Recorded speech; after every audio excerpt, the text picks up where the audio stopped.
Now, at a time like this, when broiler chicken farming and layer chicken farming are thriving, there are people that are still doing local chicken farming. Now, a lot of people, of course, have been running away from the local chicken farming with a lot of excuses, with a lot of reasons.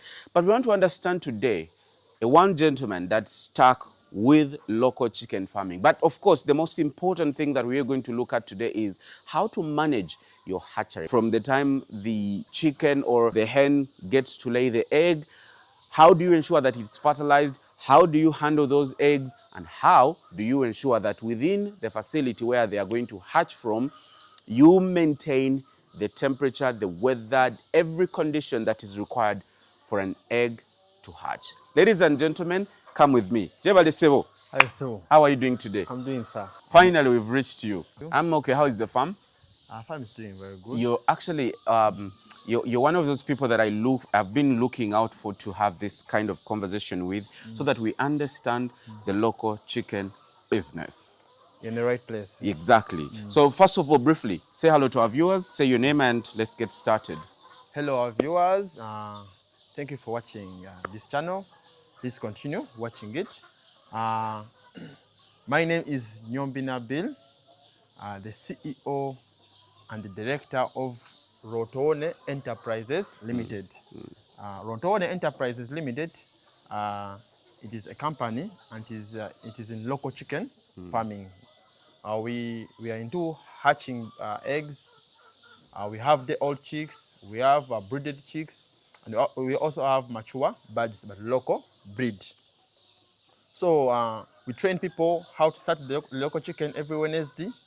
We are breeders of Russian comb fresh seedlings, and we also have equipments for poultry farming, like drinkers, feeders, and everything. So come to us, and you learn more about local chicken farming. Before we even go further, do you have any social media platforms where people can follow you and start learning from your pages? Yeah. Okay. We have a YouTube channel. Okay. Rotone Enterprises Limited. There's people, you see it. We have a TikTok channel, also Rotone Enterprises Limited. So people can go to our channels and visit us and see us. So my people, before I forget, I want to remind you that Viram Construction Company Limited is your #1 company in case you're starting to build your structure, your apartment, your home. We have all construction material, including sand, bricks, aggregates, stones, and we deliver using Sinotrack. So please do call us on those numbers and we shall be glad to serve you. Okay, so let's start the big question. If I am into, I've gotten my money, depending on whatever I'll have got, how do I start local chicken farming? And before we even go there on how to start, is local chicken farming still profitable? Because a lot of people are currently doing broilers, they're doing layers, but not locals. First of all, I started with breeders when I started this poultry farming. I also went to layers, and I also went for craters. So I started doing the breeding of craters. So I have the experience of breeding. So I transferred the knowledge of craters, the breeding, to local chicken farming. To my side, in all breeds that I've been rearing, I'm seeing that local chicken is more profitable because of the very many reasons. First of all, local birds are disease-resistant birds. Second of all, local birds multiply very fast. Third, local birds have a wider market. Okay. First of all, in local birds, you can sell the old chicks, you can sell brooded chicks, you can sell mature birds, you can sell fertilized eggs, you can sell very many products, because there are very many people who come to our farm and tell us, I need a white bird, for example. You tell the client it is for 60,000. So in local birds, the market is wide, and right now there are few farmers that are into local chicken. Right now, I'm looking for 100 cocks local, but right now I have no any farmer that has these birds. So this business is highly lucrative business. How much money do I need to start a simple local chicken business or farm? Any amount of money can start a local business. Okay. But somebody can start with 1 million, somebody can start with 200, any amount. What makes business financial sense? Oh, by the way, that's a question that is usually asked to us. To what if I want to start a local poultry business? What amount should I start with? We encourage farmers that want to start this local poultry business on a commercial basis to make that economic sense. You should start with 500 chicks, because we have taught farmers and we have told them these birds, when they're old, they are 50-50. They are 250 male, 250 females. So when you start with 500, you need something like 8 to 9 million. So, but you can't get all the amount on the start. You can start. You can get with 4 million and start what? The business. So on the way you will get other resources. So just know when you have 250 male, 250 female, at 4 months you sell off all the cocks, and you remain with 250 female. Okay.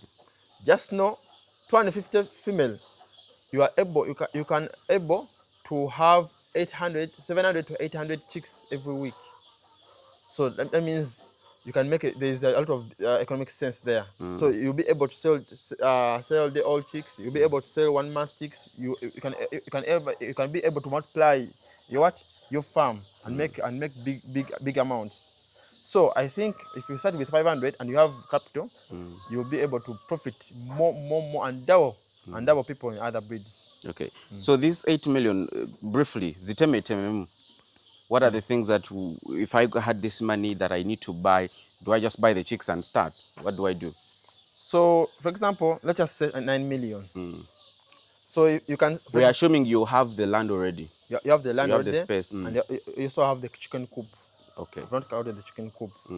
So you can spend something like 1.5 on buying feeders, drinkers, the pellet, starter. You will spend like 1.5 also to buy the chicks. That's 3 million gone. So 3 million can take you until the 1 month. Okay. So from 1 month to 3 months, you need something like altogether like something like 6.5 million altogether, and the remaining will take you until the 4 months. So this 9 million or 8 million will take you until the birds have started laying. So when these birds start laying, remember at 4 months you sell off the cocks. You get some money. And you get some. You sell them off all, or you remain with some? You sell them off. Because what about the female chickens that I have? The female. The females. They remain. Who is going to fertilize the eggs? So we shall go to another farm. Okay. That has another breed, and we get the cocks. We don't want inbreeding in what? Okay. I thought you leave some to continue production. So you sell them off, and you bring other cocks from other farm. So, but remember, when you sell off these cocks, there's a profit element. You can gain something like 15,000 on each cock. So remember, you have sold already. You're profiting. So that's why we're saying this local chicken farming. If you follow our guidelines, there's a lot of profits in this business. Okay. So when I have 250 chickens, female birds, how many cocks do I need for fertilization of the eggs? I usually advise the ratio of 1 to 7. 1 cock to 7 birds. Yes. So you need something like 30 to 32 cocks. And they must be a bit mature than the cocks, the females, or they need to be at the same level. It should be at least 1 month older than the female. So why is that so? For good quality chicks, we need the cocks which are mature than the female, and also cocks which are mature than the female. They will be able to do the reproduction very well, to mate with the female very well. At full capacity, how many chicks can you host or can you have rear at your farm? At full capacity, that all the structures are full, everywhere is full. How many chickens can you raise here? Here at full capacity, I can raise something like 4,000 chicks at my capacity. Okay. Because I have this chicken coop, the other, and they are up where I brood from. Okay. Or why don't you brood from this area? The space is limited? No, I have a lot of space. That's why. Okay. That's why I have a place where I brought from. Majority of people who are doing, growing up in the village, local chickens were never an issue of, wasn't really considered to be so much of intensive work. But when you're doing it on a commercial level, I know you understand what I mean. You need to buy feeds. I thought you just do free range, they go scavenge whatever they want, then they come back. Why are you putting them on a zero grazing format? Because that affects your incomes as well. We sat down and we saw that if we put a lot of care on this local chicken and we graze them as these exotic birds, they are highly profitable business. Foreigners or white people taught us that and showed us that our birds, our local birds, don't make what? Don't make profit. Only their breeds can make profit. But just remember, they are vaccinating their birds, which we copped also. We are vaccinating local birds. They are giving good quality commercial feeds to their birds, which we also copped. They are putting their birds into the chicken coop, which we also copped. Yes. So I think if you vaccinate your birds, if you put them in a chicken coop, or if you have a space, you can let them outside, for example, like 2 hours or 3 hours every day. You give them quality feeds. You know their age. You keep records. I'm telling you, this business is very profitable. Okay. So just give them care, do the record keeping. You get a lot of profits from this local chicken. When you talk about commercial feeds, what feeds are you talking about? You also buy concentrates for them, like for the case of broilers and layers? Yes, we buy concentrate feeds. Okay. But for them, their formulas are not so intensive, like for broilers and what? And layers. And layers. Because for them, they don't need a lot of a high protein content. Because we can supplement them with other organic feeds like Russian comfrey, the banana peelings, the leftovers. So you can easily even save costs of feeds in this local chicken. Because for them, they are meant to eat those things. They can easily survive with them.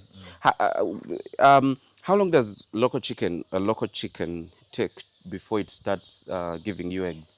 If you feed them very well, these birds, follow our guidelines, the formulas of food, vaccinate them very well. At 4.5 months, they are expecting the first egg.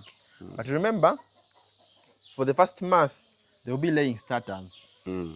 What do you mean by starters? There will be those small eggs. You can't hatch them? You can't hatch them. Ah. So from 4.5 to 5.5, they'll be laying small eggs, which you'll be getting and selling them as organic table eggs at 15,000, 16,000 each tray. Depending on where you are.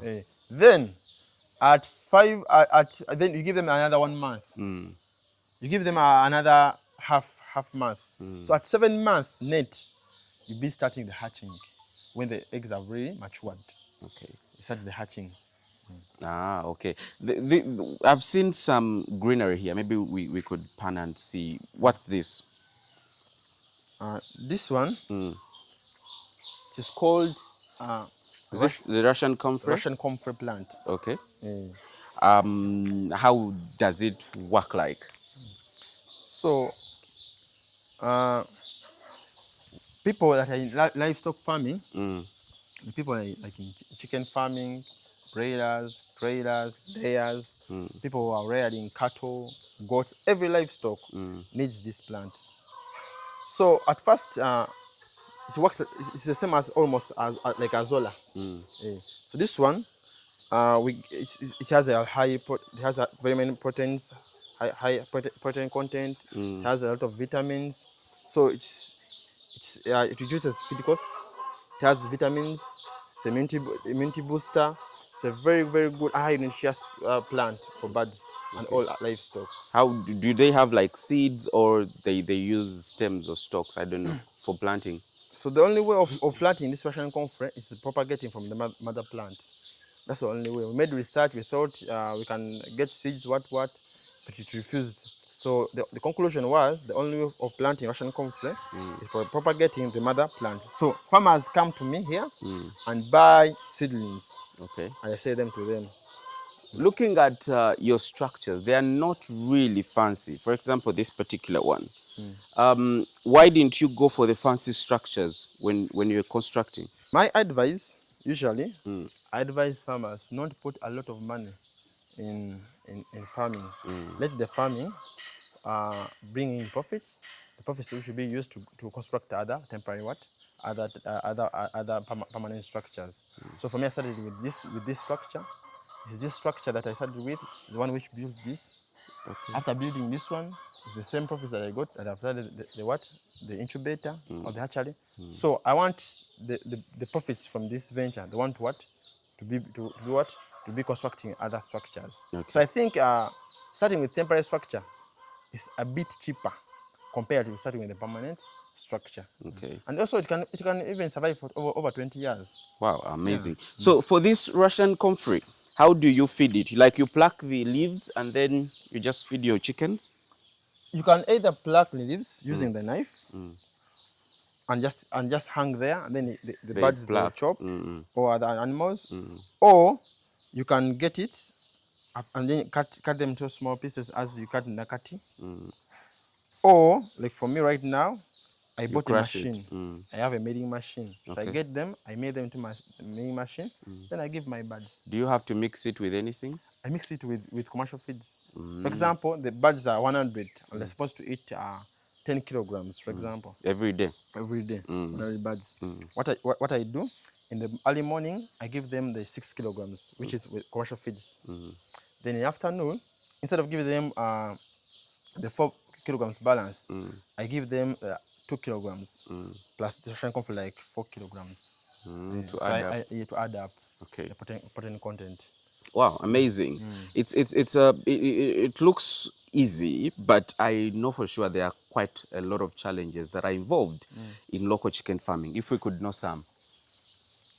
The challenge in local chicken farming, there are the usual challenges in other breeds. For example, challenge of diseases. For example, local birds we have seen they are being disturbed from the mother breeds. They're being disturbed by the Newcastle. Okay. But also we got a solution.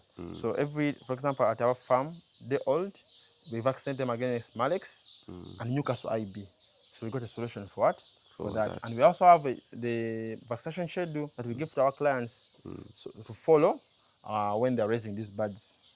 So then the next challenge was the challenge of high cost of feeds, for example. Like last month, we have seen the maize has been, the prices have been high. So we also got a solution. We told our farmers that during the rainy season, you should plant your own maize. If you have small piece of land, you plant your own maize. Also, you can stock right now because I'm seeing the maize. The prices has gone down so far now. So you can stock your 10 bags, stock your 20 bags, stock your 5 bags compared on what? In your capacity. So we also saw a challenge. There was a challenge of the market. For example, our local birds that we have been raising into the chicken coop, for example, they don't have that. At first, they didn't have that organic content. For example, we used to take them to the market. They look not be like local birds. So what we did, we have advised farmers that after having a chicken coop, you can let them outside like something for like 2 hours. And second, we introduced this plant. This plant has an element called an allerton. So the element has a lot of organic matter. So when you give your birds this Russian comfrey, they're able to produce yellow yolk eggs, first of all, yellow fresh, and third, the yellow legs. So when you take these birds into the market, they will be organic by nature. And it is natural, not artificial, but plant. Okay. So those are one of the challenges I'm seeing local birds. But every challenge in local birds, there is what? There's a solution. There's a solution.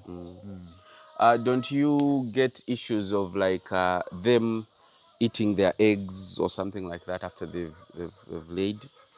Yeah, what we advise farmers, so when they start that, I advise farmers when these local birds reach something like 3 months, we advise farmers to debeak them, the female, not the male.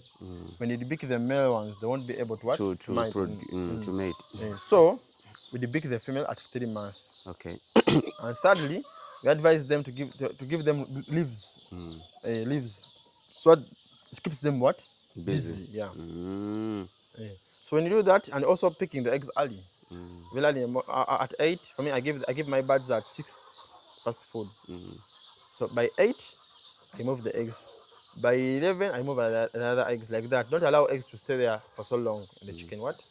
In the chicken coop. I see there are residentials around here. Don't people complain that your business is smelling for them?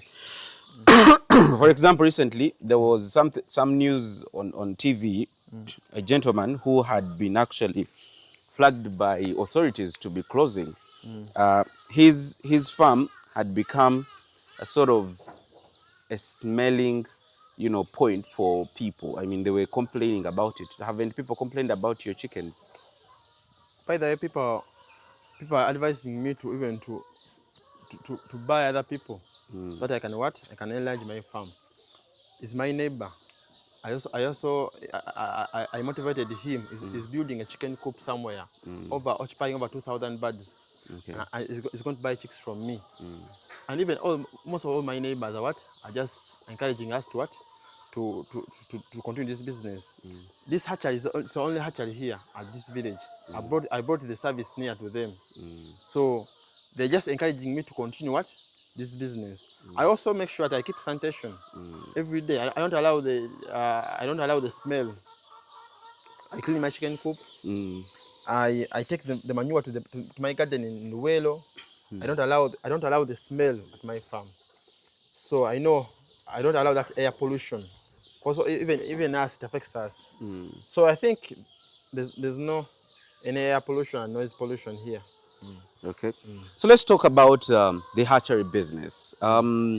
If somebody if they are doing local chickens wherever they are, and they equally want to start up a hatchery sort of business to be able to supply to those people in their respective communities, where do they start from? How do they set it up? My advice first, I'd advise the farmer to first set up his own parental stock. Because it is the parental stock that people will look at first, then they will get attracted in your business. Then they will be able to buy the chicks. So what I advise the farmer to first come to us. We teach him this business, know how to manage this business, you know how to market, you know how to handle. After then, you start your own parental stock. So when the parental stock starts laying, first give it time. First use other people's hatcheries, and you take the eggs to and multiply your farm slowly by slowly. So when you see your demand is increasing, for example, there are restaurants that are asking for local birds. You've got other people that are asking for brooded chicks. You've seen your market has enlarged. You come back to us and we see how we can set up the hatchery. So and also I advise farmers, let that if possible, let that parental stock make the profits that you will be able to make your own hatchery. But there are certain farmers that have money. Who have money already. Like me. That have money already. They want to start with the local birds, start with the hatchery. Start immediately. What I would advise, if I start with the parental stock, give it something like 8 months, 7 months, you can start the hatchery. But I would advise you start with a smaller hatchery, not like mine. Because for me, by the time I bought the hatchery, I'd add over 100 outgrowers that you're supplying. So they were telling me they're getting problems of hatchery services. So already I had clients that wanted that service of what? So there was demand for it. Yes. By this I mean you do not just hatch your own eggs, but you equally hatch for other small scale farmers. Yes. Can we go there and we get to see? No problem. Fine. Why don't we have what is it called? Biosecurity here. Biosecurity. In a hatchery, it's not needed. My biosecurity here, first of all, is to remove the shoes. Okay. So every day I spray So these are the ones you're going to give me today? Because I also need local chickens. These ones are going to Luwelo. They are for a client. They're for a client. Oh. They're going to Luwelo. Okay. These are day old. Day old. Okay. So how many are there in this particular box? And this client, he bought his own eggs. These are crailers. They're going for Luwelo. So, okay. These are our birds.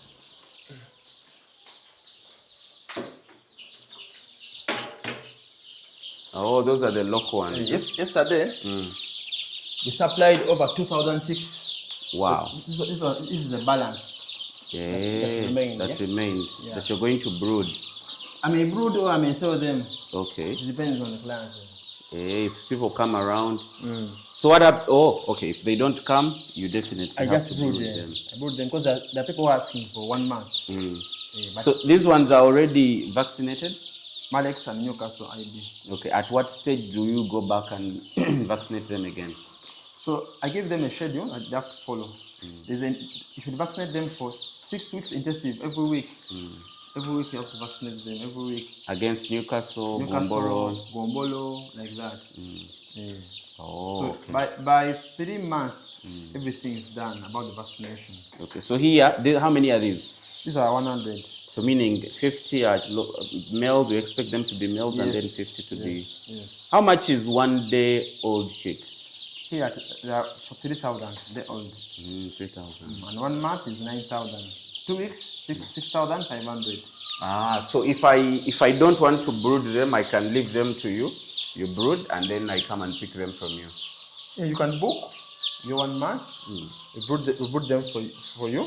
Then you come for them when they're brooded. Wow. So this is how many? What is the capacity of this? The capacity of this it is you see it's full capacity here. Full capacity is 13,200 Then eggs. Weekly setting is 3,300. What do you mean weekly setting? Weekly setting, like every week we set these eggs. Every week, we don't set that once. So every week we set these eggs. 3,300. Yes, every week we set these eggs. So times 4, you make this amount. So if I'm using a hatchery, does it also take 21 days to hatch? Yes. Or it takes less? 21 days. I thought because I'm using this, it takes shorter time. But remember, the bird, those are our local birds for long ago. They used to lay eggs for 21 days. Okay. Lay eggs for like 20, 18 days. After then, they brood. You can open here? We can open. Okay. Or we can open like something like 1 minute. Okay, 1 minute indeed. It's just for us to see.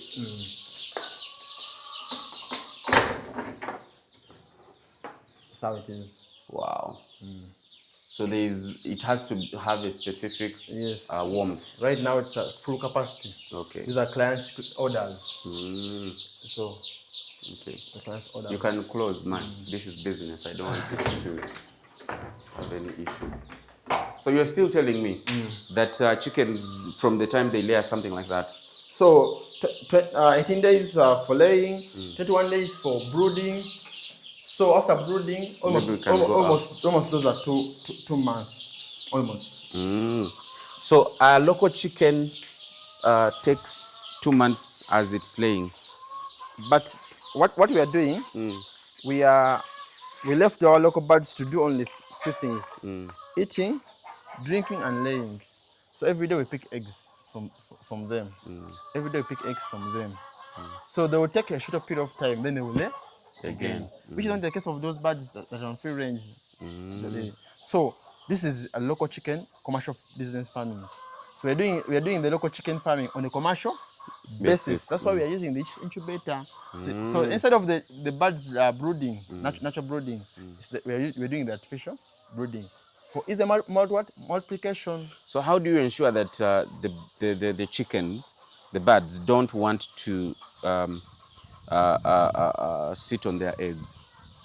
You know, there's that period when a hen wants to sit on its eggs after the cycle of laying eggs is done. How do you ensure that it does not happen with your flock? First step, every day we remove eggs from the chicken coop. Okay. That's the first step. Secondly, we put strong and stubborn cocks the way you see. Thirdly, when they start that natural brooding, we remove them in the chicken coop from the laying boxes. We give them those stubborn cocks. Every day when we go to remove eggs, you find those birds that are doing natural brooding, but they don't sing the eggs. So we remove them. We give them the cock. The cock disturbs them. So when they still don't sing the eggs, the cocks are disturbing them, and they're not happy with that. Within 1 week, they will have continued the cycle will continue laying. So the reproduction is now short, and a lot of birds are being being multiplied. At what stage do I dispose of my local bird? Like, it has overproduced. Like, you know what I mean? Parent stock has when it's starting, when it's climaxing, and then when it's out of date, typically. Or I can continue with it for 10 years. These local birds can survive over 5 years. But our advice is, since you have your own parental stock, you have got your own parental stock, and you can easily replace it. Remember, right now, if you're doing local chicken farming, you have everything. You have your own parental stock. You don't need to go back to the company to buy chicks. So you can buy it once. You just come at us, you buy chicks at once, so you have your own parental stock. So when they start laying at 4.5, let's just say they started laying, you said at 6 months. So you give them another 1.5 half month. That means they can live for 2 years. After then, dispose them off. So when they have laid for 1 year, you start preparing another stock. When they reach 2 years, just dispose them off and replace them with another parental stock. So because you already have the seed, why are you taking long to replace? So remember, these local birds lay more eggs when they're just 7 months until 1.5 months. They are laying at a high rate. They can lay from 65 to 75%. Wow, amazing. So, ladies and gentlemen, this gentleman here actually deals in day-old chicks, but also local chickens. I mean, 1 month, 2 weeks, 3 months, whichever age group you want, he got you covered. So please reach out on his particular numbers and be able to make the booking and start your local chicken farming journey today. Now, as we wind up, what message do you have for young men? Because you are not as old, like typical old. You're still equally in the age bracket. We're in the same age bracket. We are still young people, young men, very energetic. What advice do you have for young men out there who probably finished school, they do not have jobs, and they don't know what next for them? By the way, I should remind you, I didn't tell you, professionally, I'm an accountant. Okay. I dropped my job and started this business slowly. But my earnings even raised compared to the earnings I was getting from the office. Okay. So I'm encouraging youth that don't have jobs but have some little capital. You can start something, also especially in farming. Some people, the youth have land in their villages. They have you hear people having 5 million going abroad. I'm advising those youth to start business in farming. Remember, in farming, we have almost no taxes on our businesses. In farming, you can start something and it multiplies at a high speed. For example, I have a farmer that started with 50 hens 1 month. Right now, she has 1,000 birds at her farm. So I encourage you, don't waste time going abroad. Don't waste time looking for jobs. You can start something on the way, and others will follow. So long ago, farming was for only older people. Older people. Right now, youth, we have come out to show the world that even we, the youth, can start the farming and get more profits in this farming business. Amazing. Ladies and gentlemen, that's all we had for you today. My name is Dennis Duke Wonyala, and we've been talking to a local chicken farmer. Now, for those of you who do not know, please go and support us at Sungra House Bukoto. We have amazing foods. Come and eat chicken, come and eat goat, come and eat pizza, fish, and rabbit meat, of course, our most amazing delicacy. Now, just to remind you, for those of you who are starting to construct Look for Viram Construction because they got you covered. Tuina buli chimu. We can ferry sand for you. We can ferry bricks for you. We can like literally everything at a fairly cheaper price or something that is of high quality. Because Viram Construction, tetwagala bababbe, we want to support you in your construction journey, and we do this using our Sino truck. So please do call them on that number and they'll be glad to serve you. Until then, see ya.